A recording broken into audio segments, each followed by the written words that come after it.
There are 6 stages to shooting a soccer ball. Stage 1 is the approach.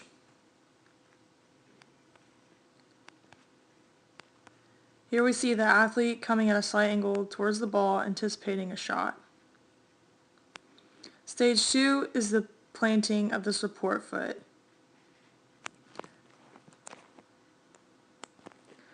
And this foot should be slightly behind the ball and parallel to the ball.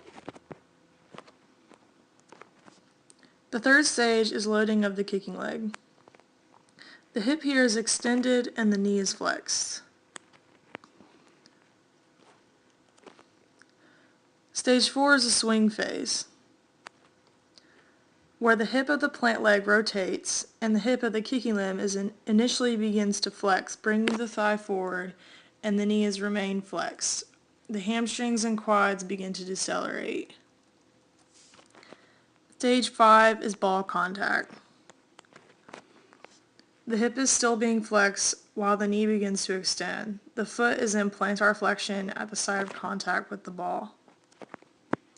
And lastly, stage 6 is the follow-through. The leg remains extended until after the ball contact it flexes. The hip is brought back into extension and the athlete lands on the kicking leg.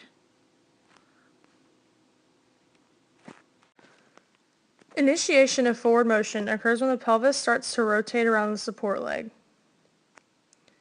During the initial forward motion, the hip flexors contract concentrically and the hip adducts while it remains externally rotated. This causes the angular velocity of the thigh to reach its maximum and then decline linearly thereafter until ball contact. The knee starts to extend, which causes deceleration of the thigh. The extension of the knee and the forward motion of the shank cause an increase in shank angular velocity, which continues to increase until ball contact. The ankle is adducted and plantar flexed during the forward swing in the preparation for ball contact. A rigid foot at contact and close contact with the ankle produces the most efficient results. At ball impact, the hip is flexed, adducted, and externally rotated, and the thigh angular velocity is almost zero after a gradual decline.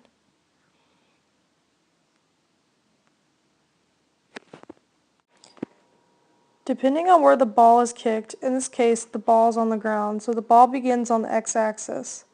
The point of application is where the foot makes contact with the ball.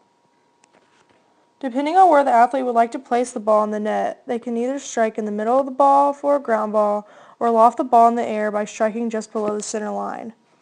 In the video, the athlete hits with enough magnitude just below the center line, causing the ball to lift, creating an upward positive direction along the x-axis.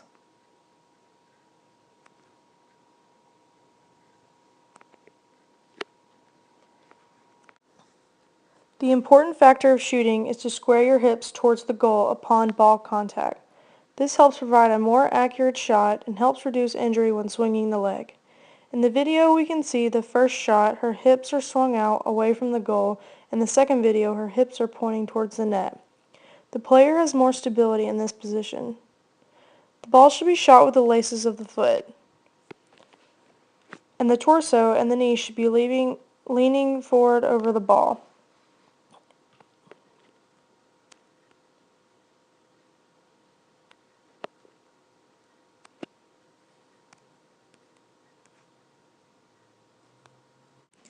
There are 2 forces that affect the ball flight once in the air. There is the drag force and the Magnus force. As the ball flies through the air particles in front and parallel to the ball resist motion and decelerate the ball.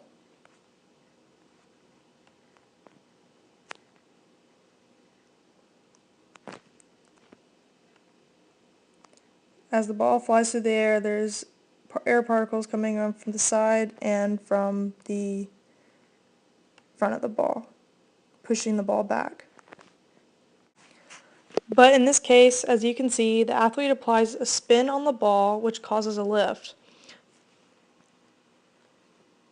The lift force that is applied to a rotating object is called the Magnus force.